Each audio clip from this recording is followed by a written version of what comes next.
La Troisième République se termine en 1940, comme vous le savez, avec le vote à Vichy qui accorde les pleins pouvoirs à Pétain. Il y a seuls 88 députés qui refusent. Et donc, arrive un nouveau régime, un régime de collaboration.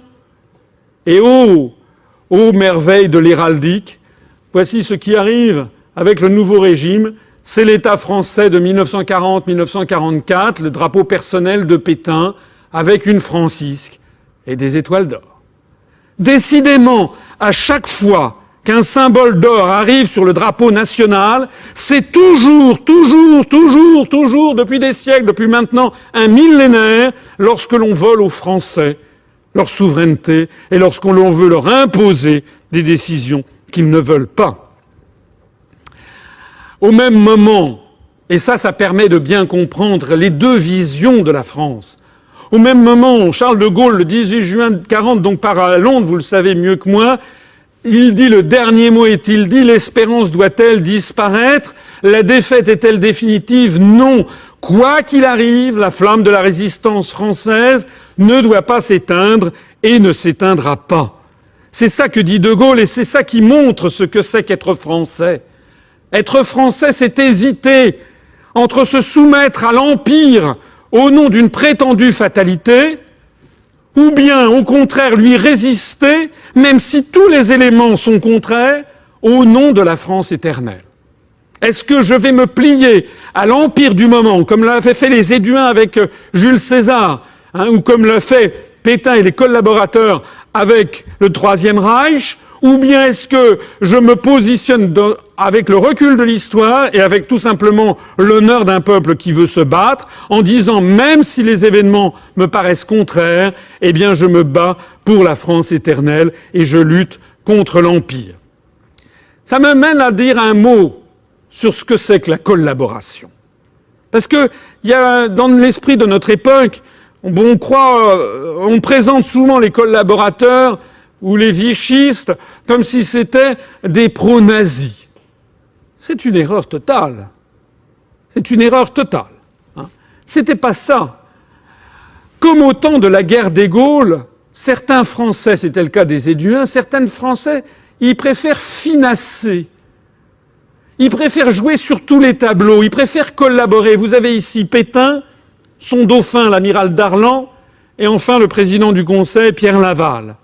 Ce qui est la marque de ces trois personnes, c'est pas du tout qu'ils étaient pro-allemands, c'est que Pétain, il était pétainiste, Darlan, darlanien, et Laval, lavaliste. C'est-à-dire qu'ils faisaient carrière. Leur objectif numéro 1, c'était de faire carrière, quelles que soient les contraintes du moment. Et donc, je feinasse, je suis d'un côté et de l'autre, je ménage, je joue sur tous les tableaux. C'est-à-dire exactement l'antithèse même de De Gaulle. Pétain, par exemple, prétendait être un héros de l'histoire de France. Il prétendait être un résistant à l'occupation étrangère à l'égal de Vercingétorix ou de Jeanne d'Arc. Ici, voici un document d'époque de Vercingétorix à Pétain. On voit d'ailleurs les étoiles d'or au passage. Et Pétain prétend tout simplement être dans la lignée de Jeanne d'Arc. C'est incroyable, mais c'est comme ça. Il se prétend un résistant. Ici, on le voit, toujours dans cette documentation, n'est-ce pas? Je fais à la France le don de ma personne. Il prétend être la Jeanne d'Arc des temps modernes, alors qu'en fait, il ne fait qu'entretenir une ambiguïté savante entre les autorités allemandes. Il faut donc faire très attention. La grande majorité de ce qu'on appelle les collabos ne disaient pas qu'ils étaient pro-allemands, ils affirmaient au contraire être patriotes et servir la France. Êtes-vous plus français que lui? C'était les affiches de Pétain. De la même façon que à notre époque, ceux qui sont les plus européistes prétendent être patriotes et servir la France, alors qu'ils ne font qu'obéir en réalité à l'Empire qui veut nous dominer. C'est très important à comprendre. D'ailleurs, autre élément de l'histoire récente qui est complètement passé sous silence, c'est qu'en réalité, à Vichy, les États-Unis avaient une ambassade. Et les États-Unis ont maintenu leur ambassade jusqu'à la fin de 1942. Ça veut dire que De Gaulle est allé se réfugier à Londres le 18 juin 1940. Assez rapidement, le gouvernement de Churchill a reconnu la France libre, donc a fermé son ambassade à Vichy. Mais les Américains, pas du tout.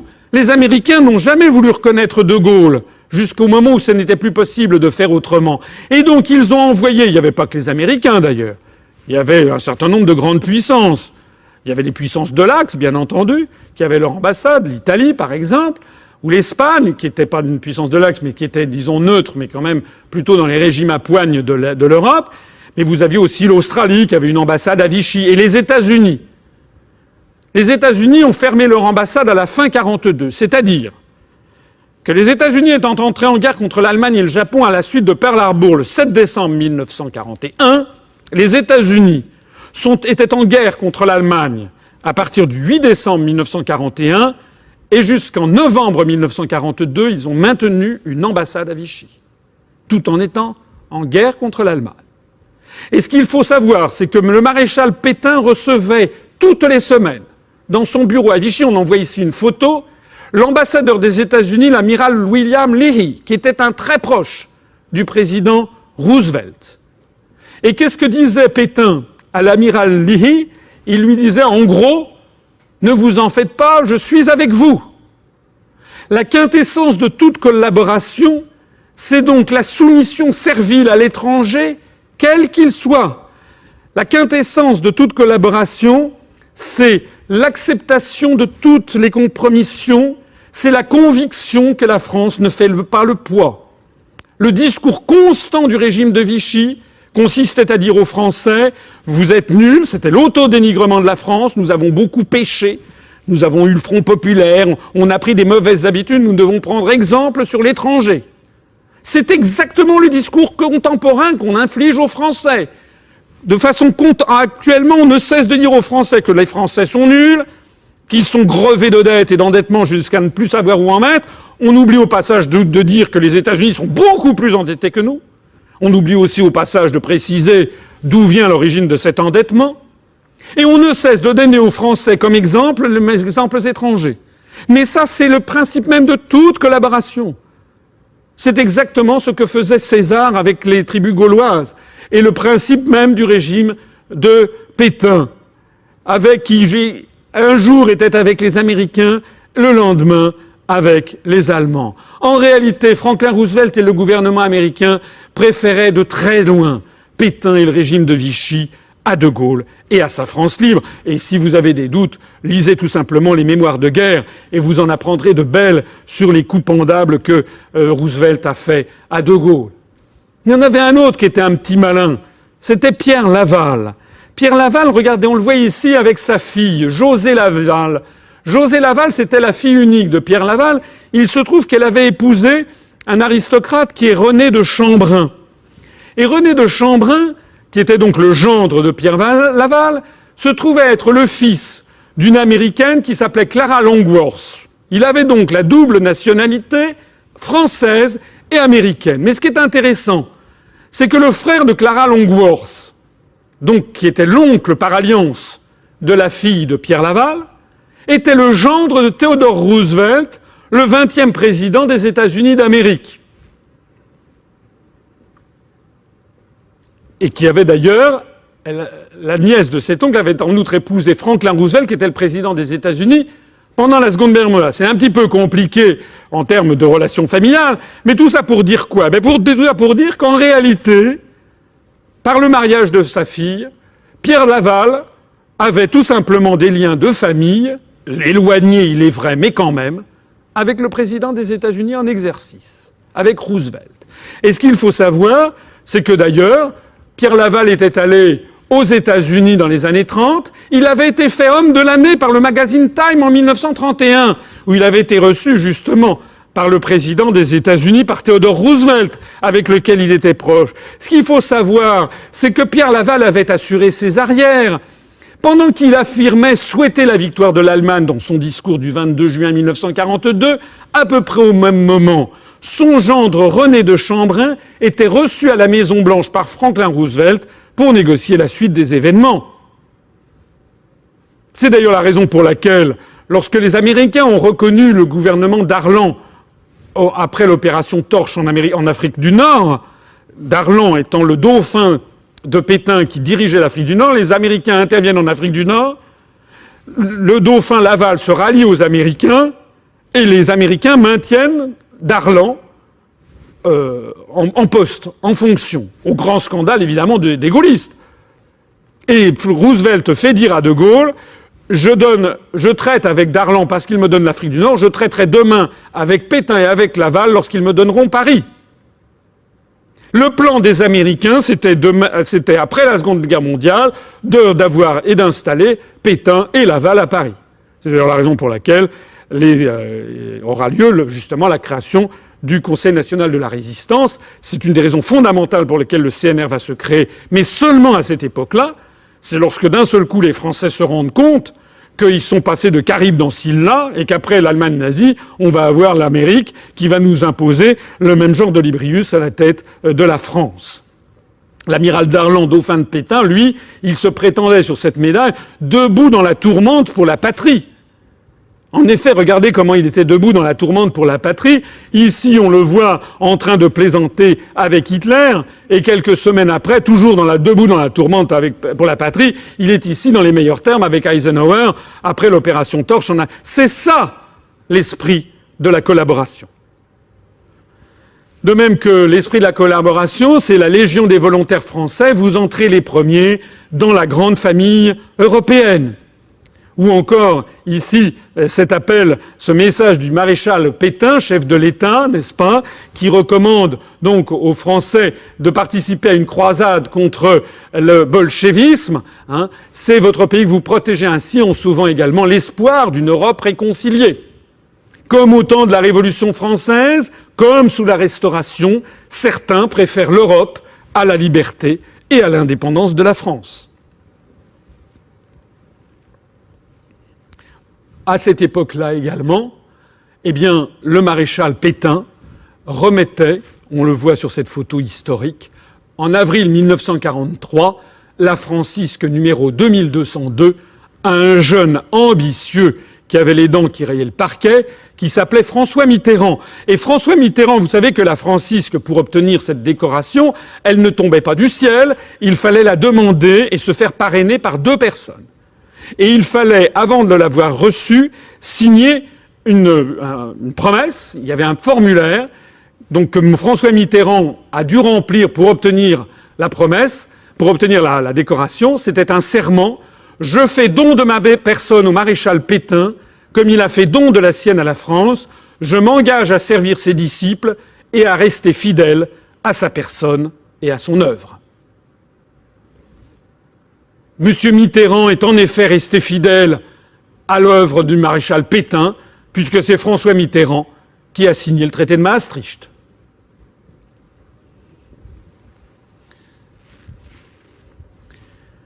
Au même moment, à peu près, que François Mitterrand recevait la Francisque, Charles de Gaulle prononçait dans son discours d'Alger du 3 novembre 1943 cette phrase qui résume finalement toute la pensée de tous les résistants de toutes les époques de l'histoire de France.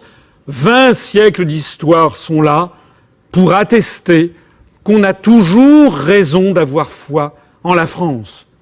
Parce que Mitterrand, le signataire du traité de Maastricht, comme Pétain, c'était des gens qui considéraient que la France ne faisait plus le poids. Mais c'était également ce que pensaient Charles VI et Isabeau de Bavière en 1420, lorsqu'ils signent le traité de Troyes, c'est que la France ne faisait plus le poids et qu'il devait être donné aux Anglais. C'est un principe qui parcourt toute notre histoire nationale. Et il faut donc voir ce qui s'est passé ensuite, avant de tirer les conséquences de l'histoire.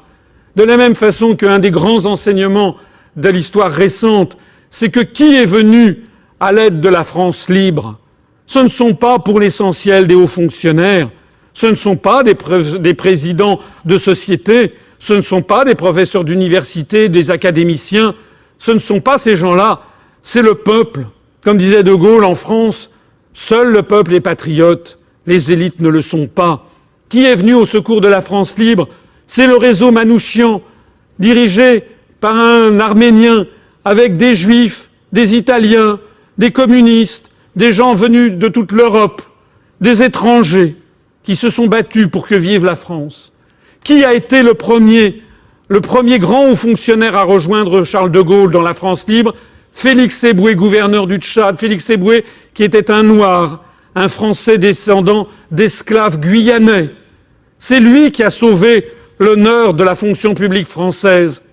Et puis qui est venu aussi au secours de Charles de Gaulle?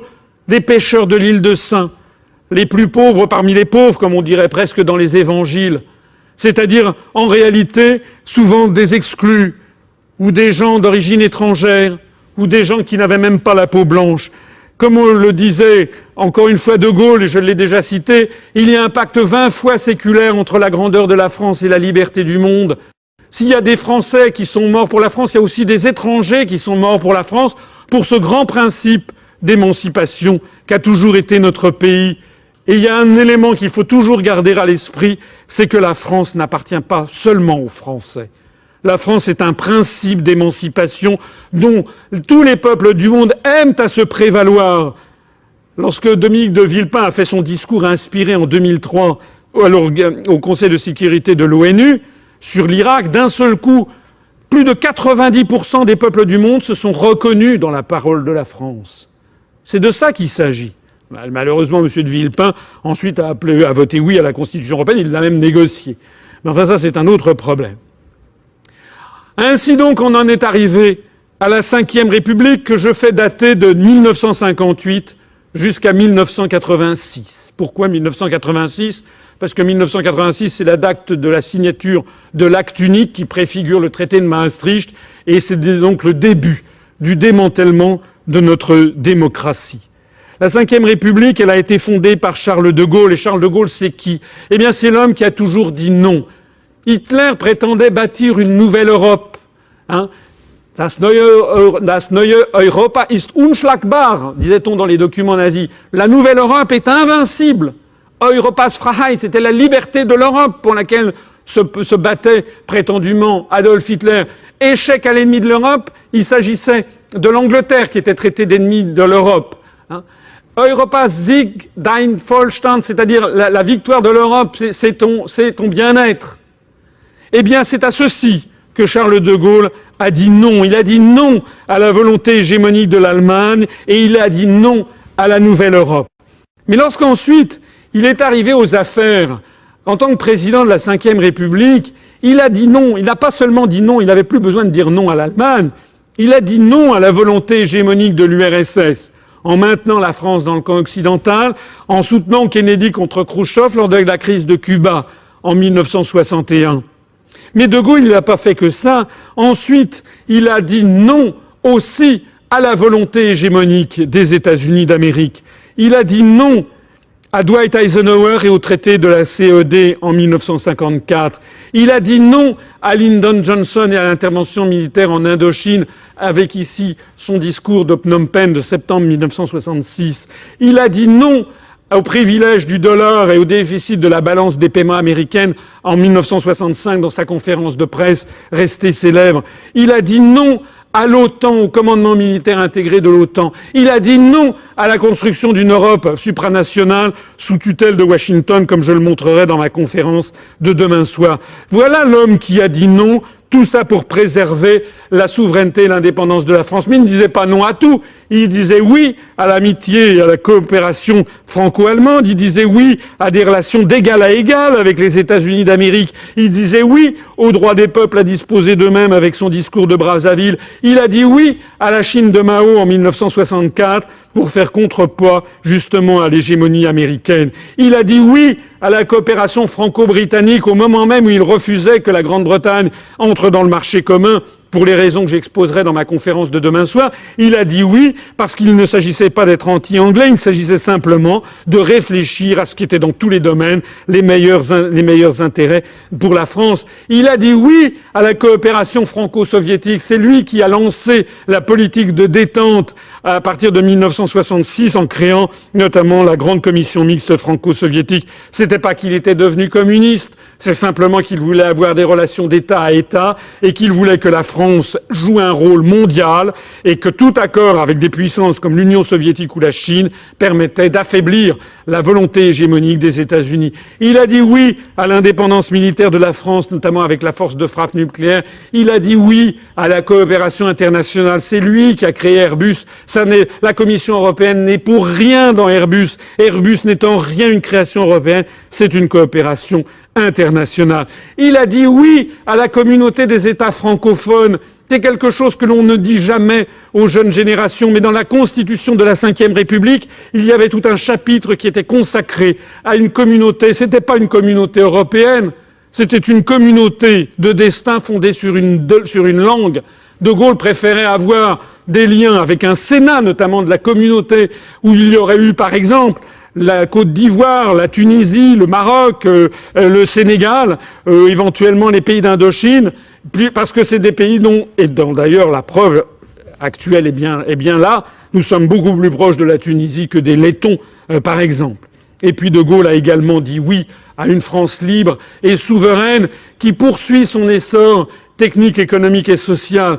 La France des années 60 est une France industrielle qui a un véritable programme de développement industriel et qui est en train de devenir une grande puissance.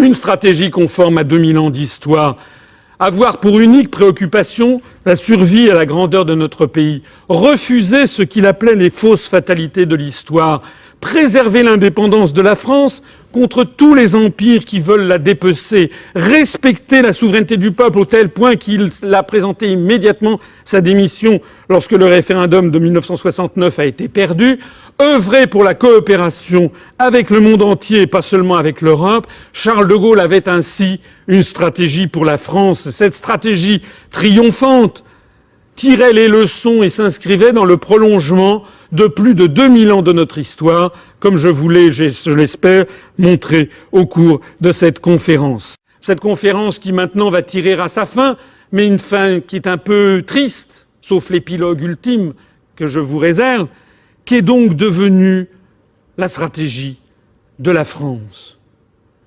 Et qu'est-ce que notre histoire nationale nous enseigne pour les temps à venir ? Eh bien, vous vous rappelez Pétain et toute notre histoire, lorsqu'on voit les étoiles d'or qui réapparaissent, c'est toujours mauvais signe. Eh bien, qu'est-ce qui ressemble le plus à cette francisque bleu-blanc-rouge avec des étoiles d'or que ce symbole que nous voyons ici et que vous avez peut-être reconnu et que vous aurez reconnu définitivement quand je lui aurai ôté son masque. Comparons la photographie de l'actuel président de la République à celle de Charles de Gaulle. Horreur! Comme de si nombreuses fois dans l'histoire de France, revoilà l'héraldique du despotisme et de l'empire. Revoilà sa volonté d'écraser notre liberté, notre souveraineté et notre indépendance nationale. Les étoiles d'or sur fond bleu sont de retour.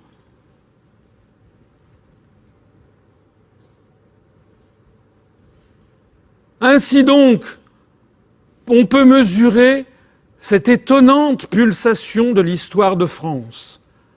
L'histoire se répète, encore et encore et encore. Rappelez-vous comment elle a commencé avec l'héraldique céleste, qui avait été choisie par les successeurs d'Hugues Capet pour faire pièce à Othon Ier. Le drapeau bleu aux fleurs de lys d'or, ou blanc aux fleurs de lys d'or, ça dépend de quoi on parle. Enfin, symbole de la monarchie française. Vous vous rappelez? Ensuite, voilà, bleu ou blanc. Et puis, la Révolution française, avec l'apparition de la souveraineté nationale, la disparition de tous les symboles d'or, et puis le bleu, le blanc et le rouge, qui sont le symbole du peuple français, qui essaye de mettre la main sur la souveraineté. Et puis, vous vous rappelez la suite. La suite, c'est Napoléon, qui fait revenir les symboles d'or pour montrer qu'il retire au peuple sa souveraineté. Et puis, vous savez la suite, c'est la restauration des Bourbons qui reviennent sur le drapeau de la monarchie française avec les fleurs de lys. Et puis vous connaissez la suite, c'est la Deuxième République où on voit de nouveau revenir la souveraineté nationale, la souveraineté populaire avec le drapeau bleu, blanc, rouge. Et puis quoi? Et puis après, vous savez que c'est le coup d'État de Napoléon III. Et on voit réapparaître la souveraineté céleste et on retire aux Français la souveraineté nationale, on leur met des étoiles, là en l'espèce ce sont des abeilles d'or. Et puis c'est l'arrivée de la Troisième République. De nouveau, on revient en République et on rend aux Français leur souveraineté nationale. Et puis, après la Troisième République, c'est Vichy. On retire aux Français leur souveraineté nationale et on voit réapparaître ces étoiles d'or décidément maléfiques. Et puis, on voit réapparaître ensuite la Cinquième République avec De Gaulle, où on rend aux Français leur souveraineté. Et puis, voici ce qui est en train d'arriver à notre époque. Revoici ces calamiteuses étoiles d'or. Ça veut dire quoi? Eh bien, ça veut dire que c'est encore une fois le même cycle qui continue. C'est que on a encore une fois repris aux Français leur souveraineté nationale. À chaque fois, c'est différent, vous l'avez noté. C'est l'un des grands principes de l'histoire. L'histoire ne se répète jamais, mais elle bégaye tout le temps. À chaque fois, elle emprunte de nouvelles formes. L'Empire se transmute. Mais c'est au bout du compte toujours la même histoire qui se répète. Et cette histoire, elle a désormais envahi notre imaginaire collectif.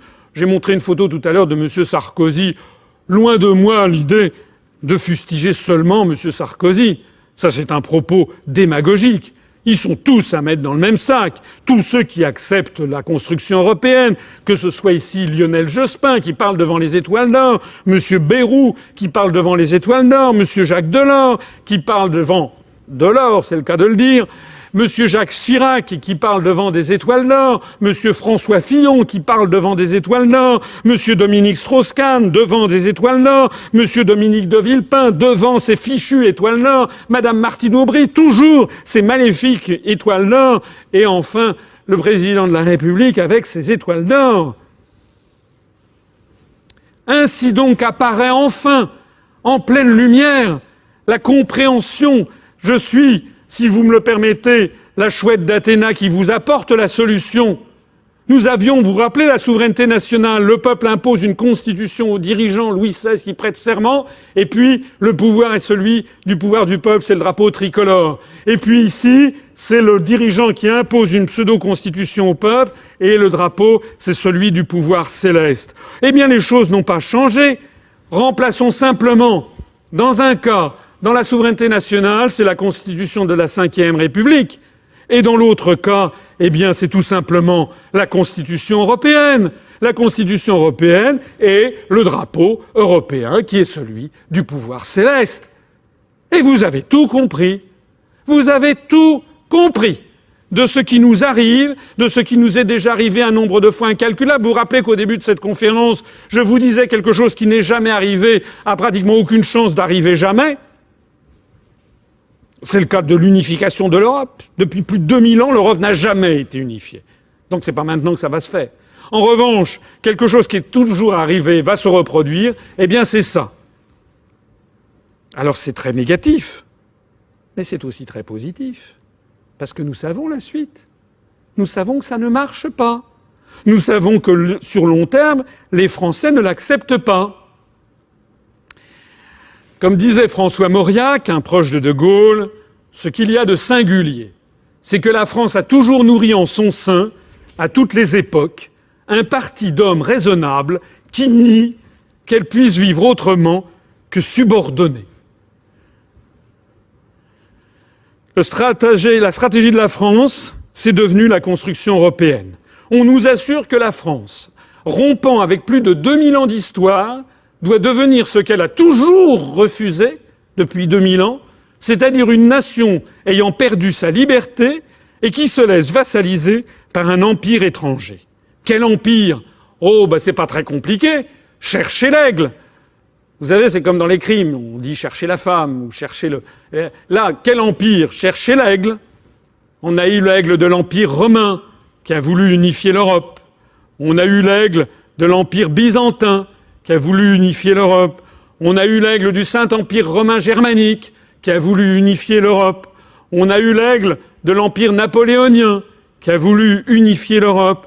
On a eu l'aigle du Deuxième Reich bismarckien, qui a voulu unifier l'Europe. On a eu l'aigle du Troisième Reich hitlérien, qui a voulu unifier l'Europe. Et puis tous ces empires, tous, se sont désintégrés et on voit apparaître un nouvel aigle, l'aigle du nouvel empire qui veut nous dominer, c'est l'empire américano-atlantiste, qui lui aussi a son aigle et qui lui aussi terminera, comme les précédents, par sa désintégration.